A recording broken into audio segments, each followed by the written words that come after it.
1960s, Sonny and I were very famous. And then our career took a nosedive and we had no money and we had no job and we owed the government $278,000. Like you do. Anyway, so Son said, you're going to put on a dress and I'm going to put on a tux and we're going to play dinner theaters. I was thinking, that's cool. You know, velvet ropes and long gowns and limousines and Paris and London, and yet no.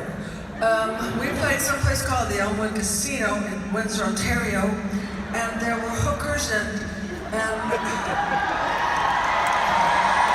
wasn't what I was expecting, okay? Let's just put it this way. I was expecting more. But, you know, we played 2 shows a night, 7 nights a week, and the dinner show wasn't really too bad because people were eating, you know, and so it would be like, eating, oh my God, this sucks, eating.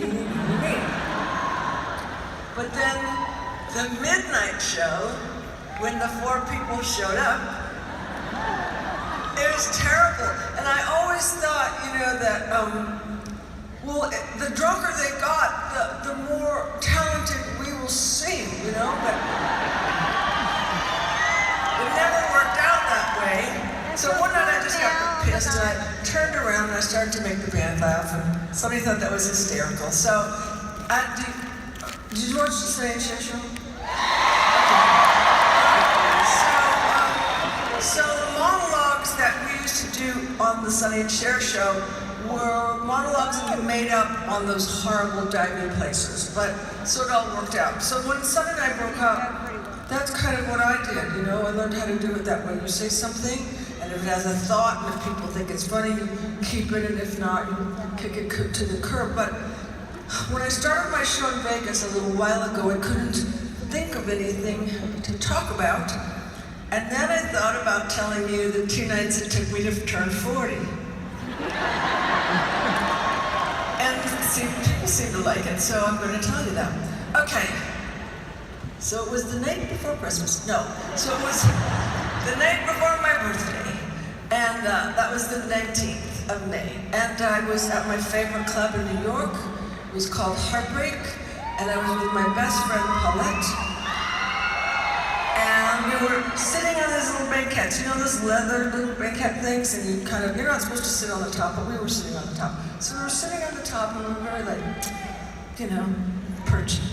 Kind of hooker, but whatever. But we were perchy, okay? And my dress was up here, my shirt was down to there, and all I kept thinking was, oh my God, you're 40 and you're still so hot.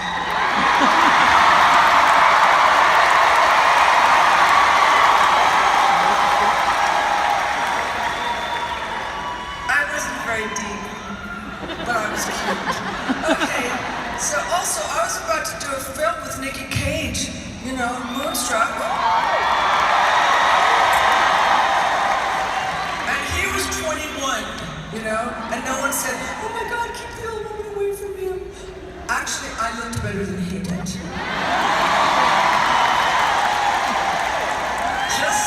Just saying. So anyway, Polly and I are having this fabulous time, and we're looking around, and I was drinking a beer, I don't drink, and so I'm just so delighted in this night. And I turn around and I go, whoa, and I go, Paul, every woman is going to understand this. Polly, don't look now. Don't look now, but over my right shoulder is the cutest guy I have ever seen. So Polly gets down off of the banquette and she marches over. Oh, which one? Him? Oh yeah, my God, he is hot.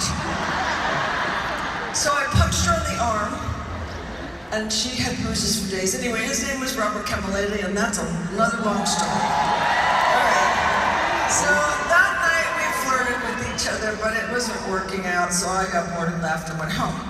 And I was staying at my friend's hotel, my wonderful friend, who had just gotten out of jail is the short one, prison's the long one. He had just gotten out of prison. Yeah, tax evasion, like you do. But he was a wonderful guy, and he used to own Studio 54, and I loved him.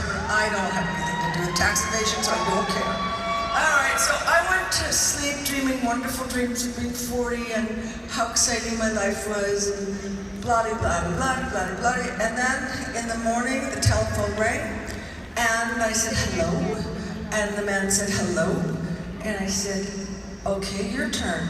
Oh, this is George Miller. And I said, oh, hi, George. Now, I'm going to tell you who George Miller is, but I want no clapping, and you just have to trust me. No clapping. You'll be sorry if you do. So, George Miller was a director of Witches of Eastwick. Not even that. Not even little yelling screams, nothing. Okay, so he said, I'm calling to tell you that I don't want you in my movie, and that Jack and I, Nicholson, think that you're not sexy and you're too old.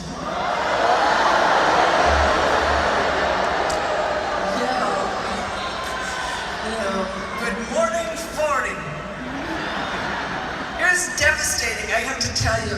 Tears just instantly came streaming down my cheeks. I'm not kidding. I thought, this is the big break. This is the movie that I want so bad, and I'm not going to get it because he hates me. So, usually in Hollywood, when people are going to insult you, they do it and then they hang up. But he's from Australia, and he felt that he had to keep going. So he said, I don't like your smile, I don't like your laugh, I don't like the way you walk. I don't like that. And he kept going on and on and on. I said, okay, look, motherfucker.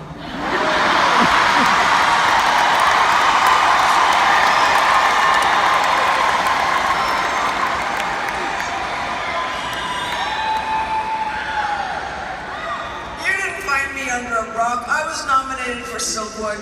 I got the Cannes Film Festival Award for Best Actress in Mass. So,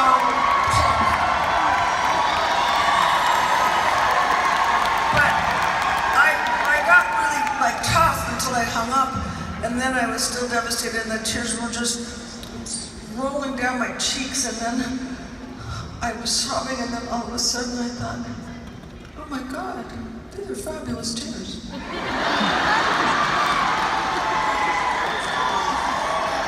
are amazing tears. These are tears you're meant to pray for because you don't have a scrunchy face. You don't have to do anything. You just stand there and you look like a Madonna. Not the blonde one, the real one.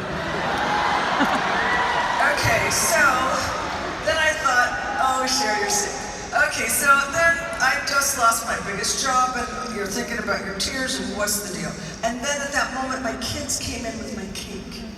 And so as they came in with bellboys, and it was like, happy birthday to you, happy birthday to you, birthday dear mom, happy birthday to you. Thank you. So they come in, and they are standing about there, and I went, Mom, what's the matter, you're crying? And I went, well, because when women become a certain age and they're very happy, they're overcome with happiness, sometimes they just cry. And they bought it, and I said, okay, go on, we'll have the cake later. Okay. So, oh damn, I forgot something, so I'm gonna go here, because when I screw up, I come to another place. Okay, so, my friend, my wonderful friend that was in jail, prison, I was staying at his hotel, but I owed him $28,000, and I didn't have it. Okay, like you do. All right. Now, I have forgotten a big thing, and you're just gonna have to go with me on this, because it will make complete sense, but right now it's just gonna seem like the bitch is crazy. Okay. Okay, so anyway, so since David Letterman, see, it does sound strange, but it's gonna all work out. David Letterman had always wanted me to be on his show, and I never wanted to. Okay, now I can come back here. And I just never wanted to. So 3 days before my birthday, the producer called and said, how would you like to spend your birthday with Dave? And I said, I would love to for $28,000.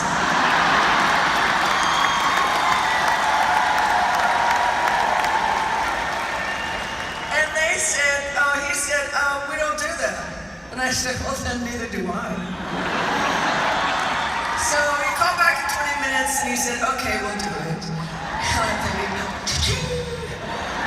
so he said, but I just want to ask you one question. And I said, okay. And he said, why don't you want to do the show? And I said, well, because David's very funny and he's really intelligent, but sometimes when he thinks that the guest is not up to par, he can be a real asshole. And so the producer agreed with me, and then we hung up. So it was the night of my birthday, the 20th, and I went on the show looking like I don't even know what I was thinking. Anyway, so we were sitting down facing each other, I think, and we were in chairs. He was sitting here, and I was sitting here, and he was being funny, and I was being funny, and he was being funny, and I was being funnier. And then he said, so tell me, Cher, why haven't you ever wanted to be on my show? Yeah. The producer ratted me out. Anyway, so I thought, this is the 80s, you have to understand that. And my brain was like exploding because you can't see that word. You couldn't say any words. And it's just like, oh my God, what am I gonna do? What's gonna happen then? And blah, blah, blah, blah, blah. And as I was thinking all these things, out of my mouth came, because I thought you were an asshole.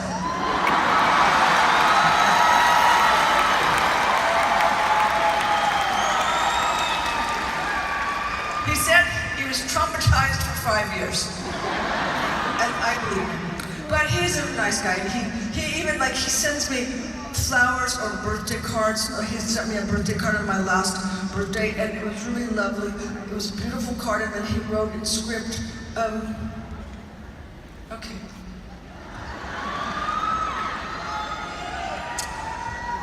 Script is a thing we used to do.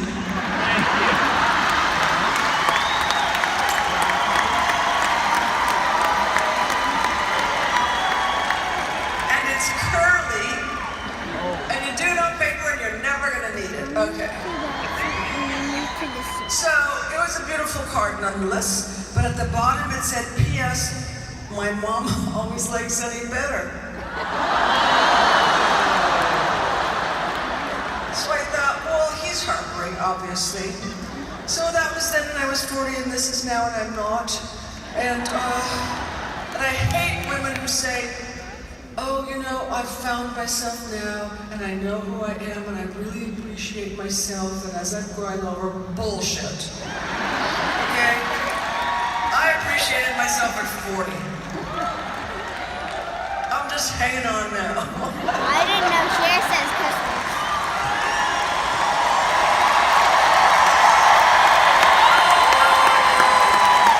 I'm not hanging on, I'm some sort of weird, I don't even know. Some alien. Anyway, so I will tell you my age, but it always makes me feel weird because people clap and I haven't figured that out.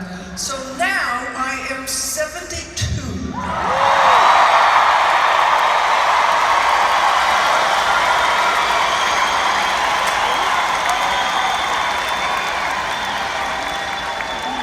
Almost 73. Okay, so before we get this thing started, I just have one question. And that is, what is your granny doing tonight?